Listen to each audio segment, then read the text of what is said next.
যে আমার বাবা যদি মারা যায় তাও আমরা জানতে চাই যে সে মারা গেছে, আর যদি সে বেঁচে থাকে দয়া করে সে আমাদের হাতে তাকে পৌঁছায় দেয়।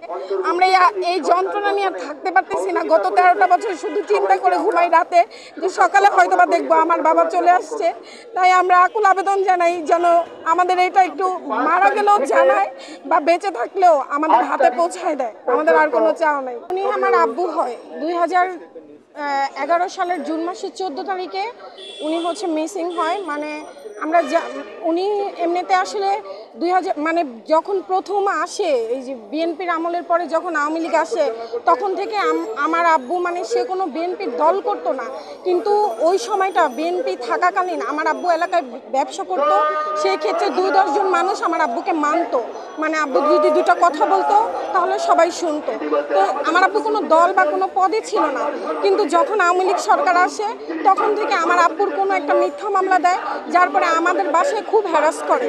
কিন্তু আমার আব্বু কোনো রকমভাবে মানে তখন যেহেতু অনেক লোককে গুম করে ফেলতেছিল বা কিছু, আমার আব্বু বাসা থেকে বের হয়ে যায়। বের হয়ে আমার চাচার বাসায় ছিল 2009 সাল থেকে প্রায় 11 সাল পর্যন্ত আমার আব্বু এইভাবেই ছিল। আমাদের বাসা আসতো কিন্তু কোনো রকম ওপেন আসতে পারতো না, তাকে লুকে আসতে হইতো বাসায়। কেননা ডিবির লোকেরা এসে আমাদের বাসায় অনেক হ্যারাস করছে, আমাদের মানে শারীরিকভাবেও খুব টর্চার করছে আর মানসিকভাবে তো করছে। তারপরে আমার আব্বু এইভাবে থাকতো মোহাম্মদপুর থেকে একদিন আমার আব্বু ফোন দিছে যে সে গুলিস্তান যাচ্ছে।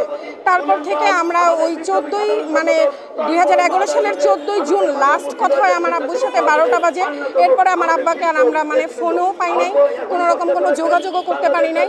এই গত 13 বছর আমরা মানে একটা জিডি করছি, তাও 1 বছর পরে। কেননা আমরা যেহেতু জানতাম যে আমরা কোনোভাবে হ্যারাস হয়েছে, এটা কি হইতে পারে।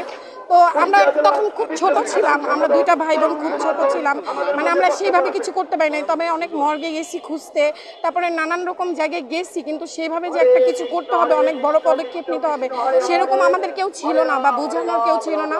তাই আমরা কোনো কিছু সেরকমভাবে কিছু করতেও পারি নাই বা ভালোভাবে খুঁজতে পারি নাই।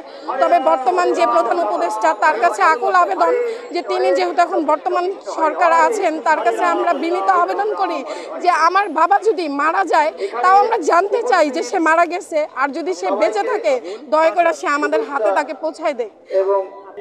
আমরা সেখানে কাগজ দিয়েছি, সেখানে ওই যে যা যা দেওয়া লাগে আবেদন করতে হয়, ছবি দিতে হয়, জিডির কাগজ দিতে হয়, ভোটার আইডি কার্ড সহ সব কিছুই দিছি, কিন্তু আমাদেরকে কোনো কিছু এখনো পর্যন্ত জানানো হয় নাই সেখান থেকে। এখন তো আমরা গতকাল অবধি সেখানেই ছিলাম, বিজিএফআই এর অফিস ওইখানেই ছিলাম। তো গতকালকে আমরা সবাই মিলে একসাথে করি যে আমরা এখানে আসব। তো গতকাল অবধি আমাদেরকে কোনো কিছু জানানো হয়নি। আর আমরা এর আগে এটা কিছু জানতাম না, ইউটিউবে দেখার পরে যে আয়নাঘর নামক কিছু আছে, তারপর থেকে আমরা দেখার পরে এই গত পরশুদিন থেকে আমরা বিজিএফআই এর অফিসের সামনে মানে ওইখানে যাই। তো বর্তমান সেনা প্রধান যে আছেন তার কাছেও আমরা আকুল আবেদন করি যেন আমাদের এটা একটু দেখে। আমরা এই যন্ত্রণা নিয়ে থাকতে পারতেছি না। গত 13টা বছর শুধু চিন্তা করে ঘুমাই রাতে যে সকালে হয়তোবা দেখবো আমার বাবা চলে আসছে। তাই আমরা আকুল আবেদন জানাই যেন আমাদের এটা একটু মারা গেলেও জানায় বা বেঁচে থাকলেও আমাদের হাতে পৌঁছায় দেয়। আমাদের আর কোনো চাওয়া নাই।